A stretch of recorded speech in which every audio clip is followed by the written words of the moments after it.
Senhor é meu pastor e nada me faltará. Caminhar-me faz por verdes pastos.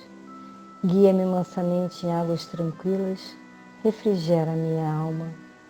Guia-me pelas veredas da justiça, por amor ao seu nome. Ainda que eu caminhasse pelo vale da sombra da morte, eu não temeria mal algum, porque tu estás comigo. A tua vara e o teu cajado me consolam. Preparas uma mesa perante mim, na presença dos meus inimigos. Unge a minha cabeça com óleo e o meu cálice transborda.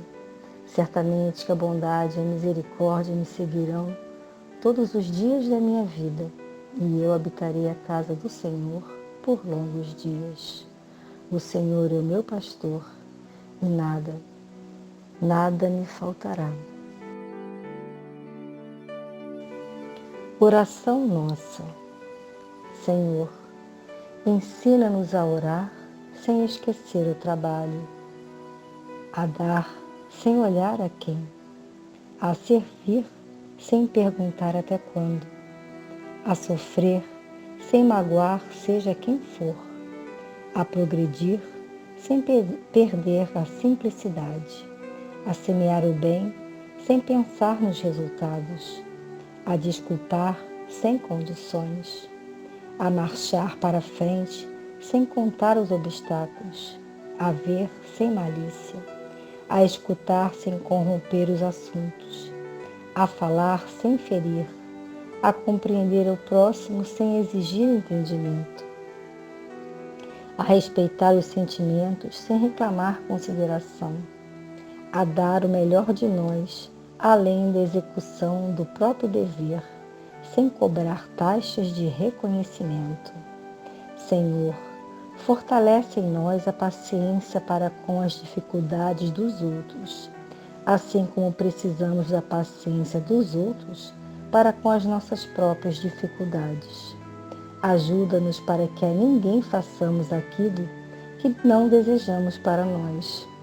Auxilia-nos, sobretudo, a reconhecer que a nossa felicidade mais alta será invariavelmente aquela de cumprir seus desígnios, onde e como queiras, hoje, agora e sempre. Pai nosso que estás no céu, santificado seja o vosso nome, venha a nós o vosso reino, seja feita a vossa vontade, assim na terra como no céu. O pão nosso de cada dia nos dai hoje, perdoai as nossas ofensas, assim como perdoamos a todos que nos têm ofendido. Não nos deixeis cair em tentação, mas nos livrai do mal. Ave Maria, cheia de graça, o Senhor é convosco. Bendita sois vós entre as mulheres, bendito é o fruto do vosso ventre, Jesus. Santa Maria, Mãe de Jesus, rogai a Deus por nós, pecadores, agora e na hora de nossa morte. Pai amado, mais uma vez estamos reunidos em seu nome. Queremos elevar nossos pensamentos, elevar nossas vibrações, dando início ao Evangelho virtual. Saudamos a Oxalá, saudamos a Xangô, o orixá que rege a nossa casa.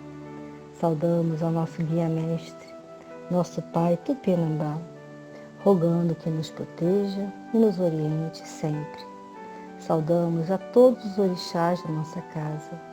Saudamos e agradecemos a proteção de nossos guias, de nossos mentores espirituais, de São Miguel Arcanjo. Saudamos a corrente franciscana, que nos abençoa e nos permite estar neste momento reunidos em prece, rogando pelo mundo inteiro. Que essa corrente envolva a todos nós com seu amor. Rogamos que todos nós possamos ter paz, entendimento e equilíbrio. Que todos nós possamos ter serenidade para aceitar tudo aquilo que não podemos mudar. Suplicamos pela paz no mundo inteiro, paz entre povos e nações, e que a paz se faça principalmente dentro dos nossos lares e dentro dos nossos corações. Pedimos por todos aqueles que sofrem, que se encontram angustiados, desamparados, hospitalizados e amedrontados. Pedimos por todos os idosos, por todas as crianças do mundo, que todas as crianças possam crescer longe do abandono e longe da violência. Pedimos por todos, encarnados e desencarnados, cujos nomes estão em nossos pensamentos. Por fim, pedimos por toda a humanidade, que o amor vença sempre. Assim seja. Da sabedoria do Evangelho de Torres Pastorino, a parábola do semeador. Mateus, capítulo 13, versículos de 1 a 9. Naquele dia, saindo Jesus de casa, sentou-se junto ao mar. E chegaram-se a ele grandes multidões, de modo que entrou num barco e sentou-se, e o povo todo ficou de pé na praia. E muitas coisas lhes falou em parábolas, dizendo: o semeador saiu a semear. E quando semeava, parte da semente caiu à beira do caminho, e vieram as aves e a comeram. Outra parte caiu em lugares pedregosos, onde não havia muita terra, e logo nasceu, porque a terra não era profunda. E tendo saído o sol, queimou-se, e como não tinha raiz, secou. Outra caiu entre os espinhos, e os espinhos cresceram e a sufocaram. E caiu outra na boa terra, havendo grãos que rendiam 100, outros 60, outros 30 por um. Quem tem ouvidos, ouça. Comentários de Torres Pastorino. Novamente em Cafarnaum, Jesus volta à beira do lago para novas instruções. As massas o comprimem e, mais uma vez, toma o barco, onde se senta para falar ao povo. Sendo grande a multidão e variada em sua capacidade de entendimento, Jesus fala por meio de parábolas, porque as parábolas, que são baseadas em fatos e situações corriqueiras, colhidos da vida diária, facilitam e favorecem o entendimento. Conta então o exemplo do semeador que espalha sementes pelo campo. Este dividido em 4 partes, as 3 que não dão resultados e a 4ª produzindo muito fruto. E no final diz: quem tem ouvidos, ouça, no sentido de quem é capaz que entenda. Realmente, é através dos ouvidos que se capta a lição, que vai fixar-se no coração, onde será meditada e assimilada. Jesus começa a explicar a finalidade principal de sua descida à terra: ensinar aos homens a unificação com o Pai que habita em nós. O Pai que está nos céus, que constitui o reino dos céus e que está dentro de nós. Mas a humanidade não estava e não está preparada para um passo à frente tão grande. Jesus adverte que não adianta forçar, pois os homens que não superaram ainda as sensações, as emoções e o intelecto não podem perceber com o coração e, portanto, não podem conseguir a libertação. Eles amam a prisão da carne com suas ilusões. Por isso, o ensino precisa ser gradativo para ser eficiente e não causar traumas, já que a evolução não dá saltos. Daí a divisão da humanidade em 4 categorias. A primeira categoria é a dos que estão presos às sensações e que, portanto, se deixam influir pelo mal que é exatamente o corpo físico, ou melhor, a matéria em geral. Por esses que mais amam o corpo e suas comodidades e conforto acima de tudo, a doutrina da palavra não chega a ser sequer compreendida, pois é julgada tolice.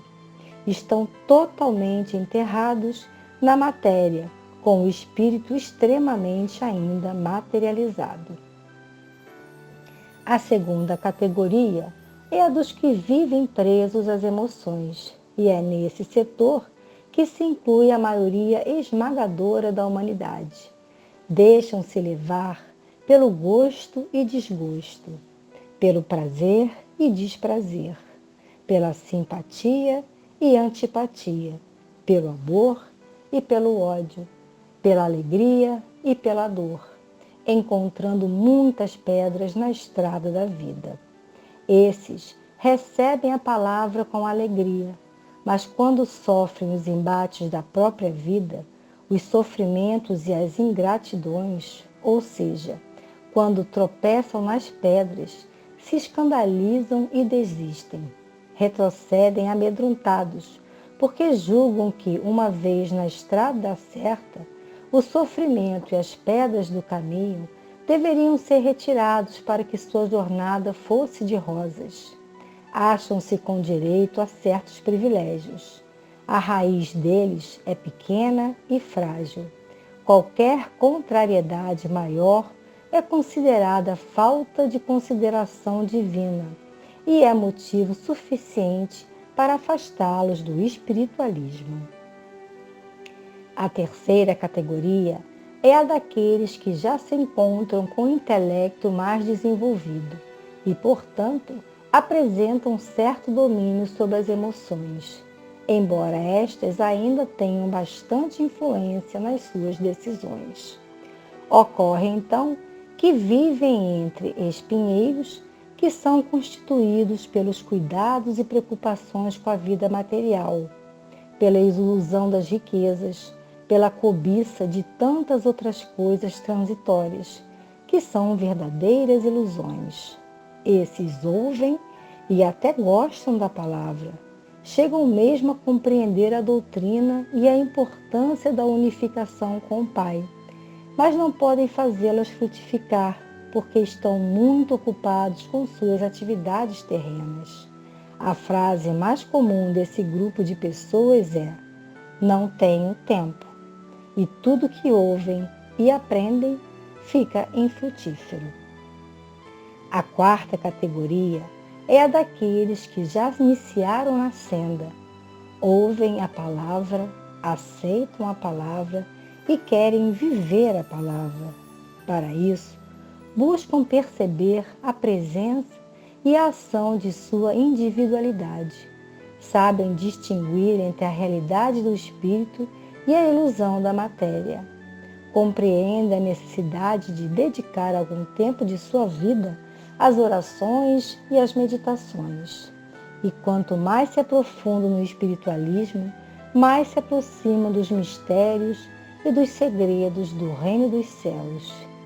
E a evolução continua, até que seja alcançada a libertação plena. Esse trecho do Evangelho de Mateus conta a parábola do semeador. Jesus falava muito através de parábolas, porque dizia que contar casos do cotidiano facilitava o entendimento de todos que o ouviam. Era uma multidão muito diversificada e o objetivo era atingir o maior número possível de pessoas. Além de ser um número muito grande de pessoas, também havia muita diferença entre elas no que se refere ao estágio evolutivo para o entendimento da palavra de Deus. Por isso, o capítulo do Evangelho termina com a seguinte frase: quem tiver ouvidos, que ouça.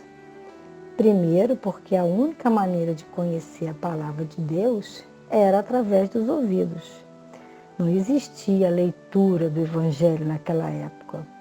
E também no sentido de quem puder entender, que entenda. Porque são muitas as etapas de evolução de cada espírito. Daí a compreensão de forma gradativa pela humanidade.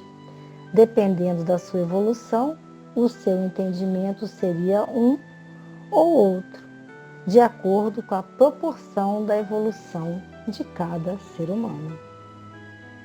Então, nessa parábola, o semeador sai a semear as sementes, que são lançadas em 4 tipos diferentes de terrenos. Primeiro, à beira do caminho. As sementes não germinam, não existe terra, e as sementes estragam ou são comidas pelos pássaros e outros animais. O segundo, terreno com muitas pedras. As sementes germinam, mas a camada de terra é delgada, rasa.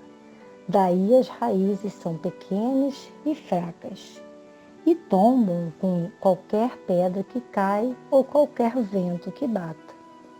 Terceiro, terreno de espinhos. As sementes germinam, crescem, mas são sufocadas pelos espíritos que crescem juntos e acabam morrendo. E o quarto é o terreno fértil. As sementes crescem, se multiplicam e, dependendo do cultivo, frutificam um mais que os outros. Como toda parábola, como toda palavra do Evangelho, devemos trazer para a nossa realidade. Comparando com o crescimento espiritual, como é que a gente vai entender essa parábola? O que são as sementes? As sementes são a palavra de Deus e os terrenos somos nós, a humanidade e seus diversos degraus de crescimento espiritual. O Cristo que habita dentro de cada um de nós. O grupo de pessoas comparadas ao terreno à beira do caminho é aquele que não compreende a palavra, não acredita, não se interessa, acha tolice, acha besteira, acha perda de tempo, não liga e não se envolve espiritualmente. Vivem e valorizam exclusivamente o mundo material. São aqueles que o verbo é ter e não ser. O grupo de pessoas que se encaixam no terreno de pedras e que, segundo Torres Pastorino, é onde se encontra a maior parte da humanidade, é aquele que ouve a palavra de Deus, mas ainda não tem preparo espiritual. A raiz é frágil e pequena e não conseguem superar as dores, os obstáculos, as dificuldades, que são as pedras, o vento, o sol forte. Tropeçam nas pedras do caminho e não conseguem seguir adiante, se desesperando por qualquer coisa. O grupo de pessoas do terreno com espinhos são aquelas que ouvem e gostam do ensino, mas colocam esse ensino em segundo ou terceiro plano. O trabalho de crescimento espiritual não tem o valor devido. Acima de tudo está o crescimento material. São aqueles que utilizam a frase "não tenho tempo para questões espirituais", pois o tempo é todo empregado nas conquistas de riqueza e nas questões da vida material. Por fim, o terreno fértil, aquele onde a palavra cresce, se espalha, germina, é cuidada e regada, e a cada degrau conquistado, mais frutos produzem. São aqueles que vão aprimorando a reforma íntima, dando valor ao Cristo interno e trabalhando para o seu desenvolvimento. A semente é a mesma. O que faz a diferença somos nós, cada um de nós. O que temos dentro dos nossos corações e a nossa vontade de melhorar. Somente os corações onde as palavras do Evangelho ganham raízes têm suas vidas transformadas, atinge o crescimento espiritual e iniciam a reforma íntima tão necessária em nossa caminhada. Então, fica essa reflexão. Qual o terreno que predomina dentro de cada um de nós? Como podemos melhorar? Oração de São Francisco de Assis. Senhor, fazei-me instrumento de vossa paz. Onde houver ódio, que eu leve o amor. Onde houver ofensa, que eu leve o perdão. Onde houver discórdia, que eu leve a união. Onde houver dúvida, que eu leve a fé. Onde houver erro, que eu leve a verdade. Onde houver desespero, que eu leve a esperança. Onde houver tristeza, que eu leve a alegria. Onde houver trevas, que eu leve a luz. Ó Mestre, faz com que eu procure mais consolar que ser consolado. Compreender que ser compreendido. Amar que ser amado. Pois é dando que se recebe, é perdoando que se é perdoado e é morrendo que se nasce para a vida eterna. Fiquem em paz, fiquem com Deus.